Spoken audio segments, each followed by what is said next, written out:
ಎಲ್ರಿಗೂ ನಮಸ್ಕಾರ. ಇಂದಿನ ವಾರ್ತೆಗಳು. ನಿಮ್ಮ ಮನೆ ನೋಡಿಕೊಳ್ಳಿ, ಪಾಕಿಗೆ ಕೇಜ್ರಿಗೆ ತಿರುಗೇಟು.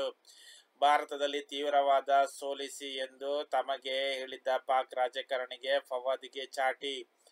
ಭಾರತದಲ್ಲಿ ತೀವ್ರವಾದವನ್ನು ಶಾಂತಿ ಸೌಹಾರ್ದತೆ ಸೋಲಿಸಿ ಎಂದು ತಮ್ಮನ್ನು ಉದ್ದೇಶಿಸಿ ಟ್ವೀಟ್ ಮಾಡಿದ ಪಾಕಿಸ್ತಾನ ರಾಜಕಾರಣಿಗೆ ಫವಾದ್ ಹುಸೇನ್ ಚೌಧರಿ ಅವರಿಗೆ ದೆಹಲಿ ಸಿಎಂ ಹಾಗೂ ಆಪ್ ನಾಯಕ ಅರವಿಂದ್ ಕೇಜ್ರಿವಾಲ್ ತಿರುಗೇಟು ನೀಡಿದ್ದಾರೆ. ನಿಮ್ಮ ಮನೆ ನೋಡ್ಕೊಳ್ಳಿ ಎಂದು ಕೇಜ್ರಿವಾಲ್ ಗುಡುಗಿದ್ದಾರೆ. ಕೇಜ್ರಿವಾಲ್ ಅನ್ನು ಉದ್ದೇಶಿಸಿ ಟ್ವಿಟರ್ ಎಕ್ಸ್ನಲ್ಲಿ ಪೋಸ್ಟ್ ಮಾಡಿದ ಪಾಕ್ ನಾಯಕ ಫವಾದ್, ಶಾಂತಿ ಮತ್ತು ಸಾಮರಸ್ಯವು ದೇಶ ಮತ್ತು ತೀವ್ರವಾದ ಶಕ್ತಿಗಳನ್ನು ಸೋಲಿಸಿ ಎಂದು ಬರೆದರು.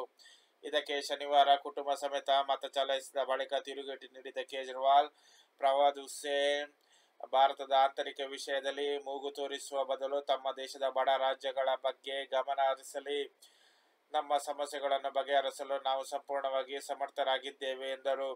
ಚುನಾವಣೆಯ ವಿಷಯಗಳು ತಮ್ಮ ಆಂತರಿಕ ವಿಷಯವಾಗಿದೆ. ಭಯೋತ್ಪಾದನೆಯ ದೊಡ್ಡ ಪ್ರಾಯೋಜಕತ್ವ ಹೊಂದಿರುವ ದೇಶ, ಅದರಲ್ಲಿ ಹಸ್ತಕ್ಷೇಪ ಮಾಡುವುದನ್ನು ಸಹಿಸುವುದಿಲ್ಲ ಎಂದು ಕೇಜ್ರಿವಾಲ್ ಚಾಟಿ ಬೀಸಿದರು. ಕೇಜ್ರಿಗೆ ಬಿಜೆಪಿ ಟಾಂಗ್. ಫವಾದ್ ಹೇಳಿಕೆಗೆ ಸಂಬಂಧಿಸಿದಂತೆ ಕೇಂದ್ರ ಸಚಿವ ಕಿರಣ್ ರಿಜಿಜು ಪ್ರತಿಕ್ರಿಯಿಸಿದ್ದು, ರಾಹುಲ್ ಗಾಂಧಿಗೆ ಮಾತ್ರವಲ್ಲ, ಕೇಜ್ರಿವಾಲ್ಗೆ ಕೂಡ ಪಾಕಿಸ್ತಾನದಿಂದ ದೊಡ್ಡ ಮಟ್ಟಿಗಿನ ಬೆಂಬಲವಿದೆ ಎಂದು ವ್ಯಂಗ್ಯವಾಡಿದರು. ವಿಡಿಯೋ ಇಷ್ಟವಾದರೆ ಚಾನಲ್ ಲೈಕ್ ಮಾಡಿ, ಸಬ್ಸ್ಕ್ರೈಬ್ ಮಾಡೋದು ಮರಿಬೇಡಿ.